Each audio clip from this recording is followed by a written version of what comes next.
அனைவருக்கும் அன்பான வணக்கம். நம்முடைய முன்னோர்கள் நாம நல்லா வாழணும் அப்படிங்கிறதுக்காக நமக்கு நிறைய வாழ்க்கை நெறிமுறைகளை சொல்லி கொடுத்திருக்காங்க. அதுல ஒரு விஷயம்தான் திருஷ்டி ஏற்படாம இருக்கிறது.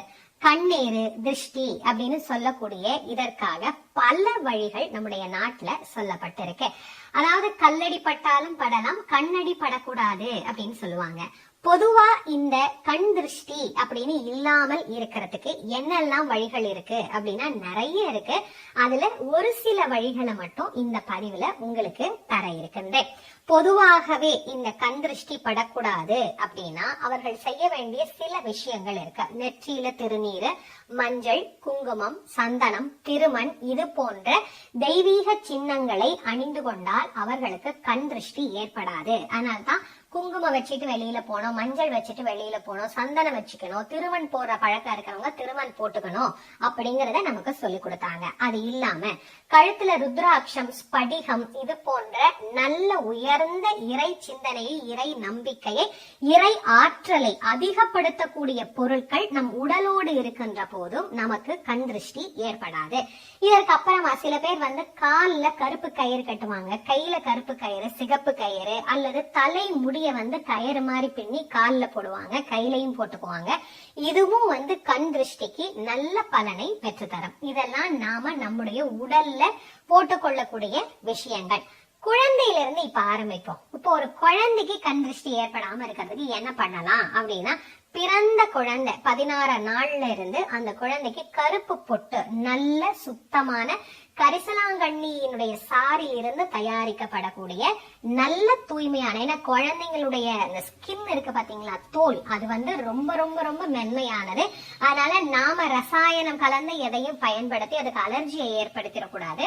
குழந்தைங்களுக்கு அந்த சுத்தமான மை கொண்டு நெத்தியில, கண்ணத்துல, அப்புறமா இந்த தாவங்கட்டையில, சில பேர் இந்த நெற்றி பொட்டுல, அதுக்கப்புறம் 2 உள்ளங்கையில, கால்ல, குழந்தை என்ன கலரா வேணா இருக்கட்டும், ஆனா இத்தனையும் அந்த குழந்தைக்கு குளிப்பாட்டி பொட்டு வைப்பாங்க. அது குழந்தைக்கு கண் திருஷ்டியை ஏற்படாதார். பெத்தவங்க கண்ணே குழந்தைங்க மேல அந்த நேரத்துல ரொம்ப படும். என் பிள்ளை எவ்வளவு அழகா இருக்கான் பாரு, எப்படி சிரிக்கிறான் பாரு, எப்படி குப்புறப்படுக்கிறான் பாரு அப்படின்னு அந்த திருஷ்டியும் வராது. அது இல்லாம ஒவ்வொரு நாளும் குழந்தைக்கு ராத்திரி ஆன உடனேயே சின்ன குழந்தையில செஞ்சிருப்பாங்க, குளிக்க ஊத்தும் போதே அந்த குழந்தைக்கு திருஷ்டி சுத்தி ஊத்துற பழக்கம் உண்டு. அப்படி இல்ல அப்படின்னா ஒவ்வொரு நாளும் ராத்திரி ஆலம் கரைப்போம் இல்லைங்களா, அந்த மாதிரி வெறும் ஆலம் மட்டும் கரைச்சி அதுல சூடமோ அல்லது வேற எதுவுமே ஏத்தாம பொதுவா நாம ஆலம் கரைக்கிறோம் இல்லைங்களா, அந்த மாதிரி ஆலம் கரைச்சிட்டு அதுல 2 வரமிளகா, ஒரே ஒரு வெத்தலை, அதை மட்டும் கிள்ளி போட்டு குழந்தைக்கு ராத்திரி தூங்கும் போது ஆலம் எடுத்துட்டு, தூங்குறதுக்கு முன்னாடி ஆலம் எடுத்துட்டு அந்த குழந்தைய தூங்க வச்சோம் அப்படின்னு சொன்னா குழந்தையாக இருக்கிற காலத்துல கண் திருஷ்டி ஏற்படாது. சரி, இப்ப குழந்தைங்க கொஞ்சம் வளர்ந்துட்டாங்க, ஒரு 5 வயசுக்கு மேல குழந்தைங்களுக்கு நாம உப்பு சுத்தி போடலாம். அதுவே குழந்தைங்களுக்கு நல்ல திருஷ்டியை கழிக்கக்கூடிய ஒரு பொருளாக அமையும். இந்த திருஷ்டி கழிக்கிற போது உப்பு அப்படிங்கிற அந்த பொருள் இருக்கு பாருங்க, ரொம்ப ரொம்ப முக்கியத்துவம் வாய்ந்தது. பெரியவங்களுக்கு கூட இது செய்யலாம். வாரத்துக்கு ஒரு நாள், பெண்களா இருந்தா வெள்ளிக்கிழமை அன்னைக்கும், ஆண்களா இருந்தா சனிக்கிழமை அன்னைக்கும் உப்பு இருக்கு இல்லைங்களா, 2 கையிலயும் உப்பு வச்சுட்டு இன்னொருத்தரை சுத்த சொல்லலாம், இல்ல நாமளே கூட நமக்கு சுத்திக்கலாம். நாம வலப்புறமாகவும் இடதுபுறமாகவும் அந்த உப்பை உள்ளங்கையில வச்சு சுத்திட்டு நம்ம தலையிலிருந்து கால் வரைக்கும் மேலிருந்து கீழே அந்த உப்பை இறக்கிட்டு நம்ம குளிக்க வச்சிருக்கிற தண்ணி இருக்கு இல்லைங்களா பக்கெட்ல, அந்த பக்கெட்ல இருக்கிற தண்ணியில அந்த உப்பை போட்டுடலாம். அப்படி உப்பை போட்டு அந்த தண்ணியில அந்த உப்பு கரைஞ்ச பிறகு அதை கொண்டு வெளியில நாம ஊற்றிடணும். இப்படி திருஷ்டி கழிக்கலாம். இன்னொரு முறையும் இருக்கு. நாம குளிக்க வச்சிருக்கிற பக்கெட் தண்ணியில நல்ல உப்பு 2 கைப்படி 3 கைப்படி அதுல உப்பு நிறைய போட்டு அந்த தண்ணீரை நாம ஊத்தி குளிச்சுக்கலாம். அப்படி செய்யறதுனாலையும் நமக்கு ஏற்படக்கூடிய திருஷ்டிகள் அப்படிங்கிறது கழியும். இது பெரியவங்களும் செய்யலாம், 5 வயசுக்கு மேற்பட்ட யார் வேண்டுமானாலும் இந்த முறையில திருஷ்டி கழிக்கலாம். இன்னொரு முறையும் இருக்கு. உப்பு கொஞ்சமா அதுல கடுகு, அதுக்கப்புறமா வரமிளகா, நம்ம வீட்டு வாசல்ல இருந்து எடுக்கக்கூடிய மண், இது அத்தனையும் ஒன்னா சேர்த்து ஒரு அட்டைப்பெட்டியில வச்சு அதுல கொஞ்சம் காகிதங்கள்லாம் வச்சு, அந்த காலத்துல இதுக்குன்னே ஒரு ஓலைப்பெட்டி வச்சிருப்பாங்க, இப்ப அதெல்லாம் நிறைய இடங்கள்ல கிடைக்கிறது இல்ல, அதனால ஒரு அட்டைப்பெட்டி வச்சு அதுல காகிதம் எல்லாம் வச்சு இது எல்லாத்தையும் அதுக்குள்ள போட்டு எல்லாருக்கும் யார் யாருக்கு சுத்தணும்னு நினைக்கிறோமோ குடும்பத்துல இருக்கிற அத்தனை பேருக்கும் அதை சுத்திட்டு வாசல்ல கொண்டு போய் வச்சு அதை எரிச்சிட்டோம் அப்படின்னு சொன்னா அந்த கடுகு அப்படி படபட படபடன்னு வெடிக்கும். மிளகா வந்து காந்தவே காந்தாது. உப்புல இருந்து அந்த வெடிக்கிற சத்தமே வந்து நமக்கு கேட்கவே கேட்காது. இப்படி எல்லாம் இருந்தா கிராமத்துல பெரியவங்க சொல்லுவாங்க, பாரு எவ்வளவு திருஷ்டி இருக்குது அப்படின்னு சொல்லுவாங்க. அது உண்மைதான். அப்ப எவ்வளவு கண் திருஷ்டி இருக்கு அப்படிங்கறத நாம கண் கூடாகவே நேரா பார்க்க முடியும். அந்த முறையிலையும் எப்ப செய்யலாம் அப்படின்னா, வெள்ளிக்கிழமை அன்னைக்கு நாம இந்த மாதிரி ஓலை பெட்டியிலயோ அல்லது அட்டை பெட்டியிலயோ வச்சு சுத்தி போடலாம். இது வந்து பொதுவா வீட்டுல நாம சுத்துறதுக்கான முறைகள். சரி, வீட்டுக்கு இன்னும் நிறைய முறை உண்டு. அமாவாசை அன்னைக்கு பூசணிக்காய் உடைக்கலாம். அது இல்லாம வீட்டுக்குள்ள நாம நுழைகின்ற இடம் இருக்கு இல்லைங்களா, அந்த நுழைகின்ற இடத்துல ஒரு நிலை கண்ணாடி வைக்கலாம். விநாயகருடைய படம் வைக்கலாம். இதெல்லாம் வந்து கண் திருஷ்டி இல்லாம இருக்கிறதுக்கு. வாசல்ல வீட்டுக்கு வெளியில வந்து திருஷ்டி பொம்மை அப்படின்னு சொல்லுவாங்க, அது வைக்கலாம். திருஷ்டி பூசணிக்காய் வைக்கலாம். இதெல்லாம் வீட்டுக்கு கண் திருஷ்டி படாம இருக்கிறதுக்கு. இன்னொரு விஷயமும் செய்யலாம். வீட்டுக்குள்ள நுழைகின்ற இடத்துல உருளி இருக்கு இல்லைங்களா, அந்த உருளி வச்சு அதுல தண்ணீர் நிரப்பி அதுல வந்து பூக்கள் போட்டு வச்சு பக்கத்துல உப்பு, ஒரு பாத்திரத்துல உப்பு வச்சு அதுல ஒரு எலுமிச்சம் பழத்தை 2ஆ நறுக்கி ஒரு பாதியில மஞ்சளும் இன்னொரு பாதியில குங்குமமும் வச்சு அதை அப்படியே அந்த உப்புக்கு மேல வச்சு ஒரு கண்ணாடி டம்ளர், அந்த கண்ணாடி டம்ளர்ல ஒரு 3/4 டம்ளருக்கு தண்ணி வச்சு ஒரு எலுமிச்சம் பழத்தை அதுக்குள்ள போட்டு அதை அந்த உப்பு இது அத்தனையும் ஒன்னா ஒரே இடத்துல பார்வையில வச்சோம் அப்படின்னா வீட்டிற்கு எந்த விதமான திருஷ்டியும் ஏற்படாது, எந்த கெடு பலனும் ஏற்படாது. இப்படியும் வீட்டுல ஏற்பட திருஷ்டிய கழிக்கலாம். இல்ல வீட்டுல வந்து ஏதாவது நிறைய பிரச்சனைகள் தொடர்ந்து வந்துகிட்டே இருக்கு, யாராவது ஒருத்தர் மாத்தி ஒருத்தர் ரத்தம் சிந்திக்கிட்டே இருக்கிறாங்க, ஏதாவது சின்ன சின்ன ஆக்சிடென்ட் வந்துட்டு இருக்கு, இந்த மாதிரி ரொம்ப திருஷ்டியா இருக்கு, என்னன்னே கண்டுபிடிக்க முடியல அப்படின்னு ரொம்ப பயப்படுறவங்களா இருந்தா வெண்கடுகு இருக்கு இல்லைங்களா, அந்த வெண்கடுகோட உப்பு, கல் உப்பு, நான் உப்பு உப்புன்னு சொல்ற இடத்துல எல்லாத்துலயுமே நீங்க கல் உப்பு அப்படிங்கறத நீங்களா போட்டுக்கணும்.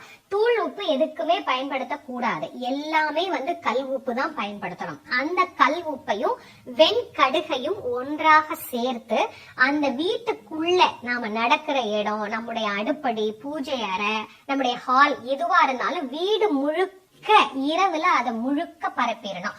வீடு முழுக்க தூவணும். வீடு முழுக்க அதை தூவிட்டு அடுத்த நாள் காலையில அதை சுத்தமா கூட்டி எடுத்துட்டு மறுபடியும் மாலையில அது வேற ஒரு கடுகு, அதே திருப்பி தூவக்கூடாது, வேற வெண்கடுகும் வேற அந்த உப்பையும் சேர்த்து எப்படி முதல் நாள் தூவினமோ அதே மாதிரி அடுத்த நாளும் வீடு முழுக்க தூவிட்டு மறுபடி காலையில அதை கூட்டிட்டு மறுபடி சாயந்தரம் இதே மாதிரி விளக்கு வச்சதுக்கு அப்புறம் 3 நாட்கள் இதே போல தொடர்ந்து செய்து கொண்டிருந்தால் எத்தனை பெரிய துன்பமான காரியம் இந்த திருஷ்டியினால நேர்ந்தாலும் அது அந்த இல்லத்திலிருந்து நிவர்த்தியாகும். வெண்கடுகு வந்து மிக மிக பலனை நமக்கு கொடுக்கக்கூடிய ஒன்று. அது உப்போடு சேருகிற போது இன்னும் அதீதமான நன்மையையும் நமக்கு பெற்றுத்தரும். இப்படி ஒரு இல்லத்துல ஏற்படக்கூடிய எல்லா வகையான திருஷ்டிகளையும் நம்மளால நீக்கிக் கொள்ள முடியும். சரிங்க, வியாபாரம் பண்ற இடத்துல நாங்க என்னங்க பண்ண முடியும் அப்படின்னு நீங்க கேட்டீங்கன்னா அதுக்கும் நிறைய வழிகள் இருக்கு.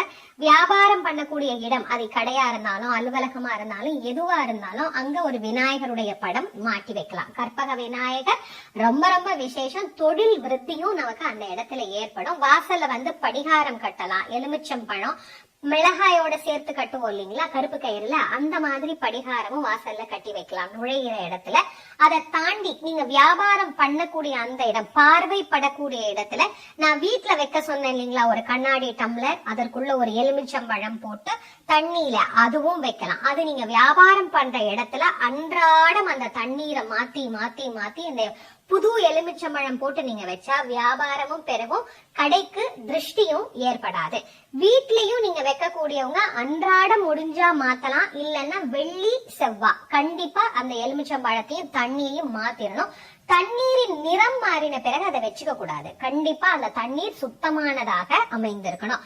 இந்த முறையில நீங்க கடையிலையும் வச்சுக்கலாம், வீட்லயும் வச்சுக்கலாம். இது தவிர கடையா இருக்கிறவங்க அமாவாசைக்கு கடையில வந்து ஒரு பூசணிக்காய் சுத்தி உடைச்சிட்டோம் அப்படின்னு சொன்னா கடைக்கு ஏற்படக்கூடிய திருஷ்டியும் குறையும். எலுமிச்சம்பழம் சுத்தலாம், தேங்காய் சுத்தலாம், பூசணிக்காய் சுத்தலாம். இதெல்லாம் அவரவர்களினுடைய வசதிக்கு தகுந்த மாதிரி நாம வியாபார இடங்கள்ல இதை செய்து நம்முடைய திருஷ்டிகளை நீக்கிக்கலாம். இதுல வாய்ப்பு இருக்கிறவங்களா இருந்தா கடல் தண்ணி உங்களுக்கு கிடைக்கும் அப்படின்னா நீங்க கடல் தண்ணிய எடுத்துட்டு வந்து அதை நீங்க சேமிச்சு ஒரு கேன்ல சேமிச்சு வச்சுக்கிட்டு கடைகளுக்கு இதை செய்தா ரொம்ப விசேஷம். தினம் தோறும் காலையில கடையை திறந்த உடனேயே கடல் தண்ணியில கொஞ்சமா மஞ்சள் சேர்த்து அந்த மஞ்சள் நிறம் தெரியற மாதிரியே தெளிக்கலாம், தப்பு கிடையாது. மஞ்சள் நிறம் தெரியற மாதிரி கடல் தண்ணியில நீங்க அந்த கடைப்படியில வாசலுக்கு முன்னாடி தெளிச்சோம் அப்படின்னா கடைகளுக்கு ஏற்படக்கூடிய பெரிய திருஷ்டிகள் அப்படிங்கறது ரொம்ப ரொம்ப குறையும்.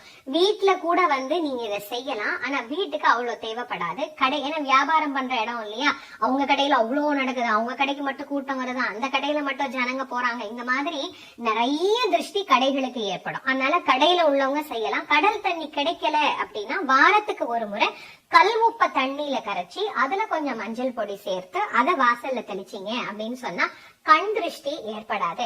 பொதுவா ஒருத்தரை நம்ம பாக்குற போது என்னங்க இவ்வளவு இருக்கா திருஷ்டிக்கு அப்படின்னு நீங்க நினைக்கலாம். இன்னும் எவ்வளவோ இருக்குங்க இந்த திருஷ்டி பத்தி. ஏன்னா ஒருத்தர் பார்வை மாதிரி இன்னொருத்தர் பார்வை அமையாது. சில குழந்தைங்க நல்லா சாப்பிட்டுட்டு இருக்கோம், யாராவது ஒருத்தர் பார்த்துட்டு போயிட்டாங்கன்னா அதுக்கப்புறம் அந்த குழந்தைங்க சாப்பிடவே சாப்பிடாது. அந்த மாதிரி இருக்கும்போது குழந்தைக்கு சாப்பாடு ஊட்டிட்டு அந்த மிச்சம் இருக்கிற சாதத்தை குழந்தைக்கு 3 தடவை தலைய சுத்தி ஒரு காக்காய்க்கோ ஒரு நாய்க்கோ சாப்பிட போட்டுட்டீங்க அப்படின்னு சொன்னா அந்த குழந்தைக்கு சாப்பாட்டுனால ஏற்பட்ட அந்த திருஷ்டி நீங்கும். இந்த மாதிரி குழந்தையில இருந்து பெரியவங்க வர அவ்வளவு பேருக்கும் கந்திருஷ்டி அப்படிங்கிறது ஒரு மிகப்பெரிய விஷயம்.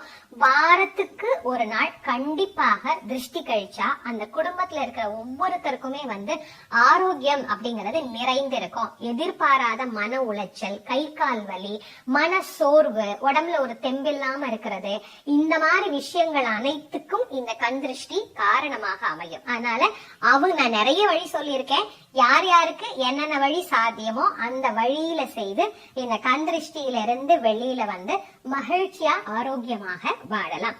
இது போன்ற மேலும் பல தகவல்களை தெரிந்து கொள்வதற்கு தொடர்ந்து யூடியூப் சேனலை சப்ஸ்கிரைப் செய்து கொள்ளுங்கள்.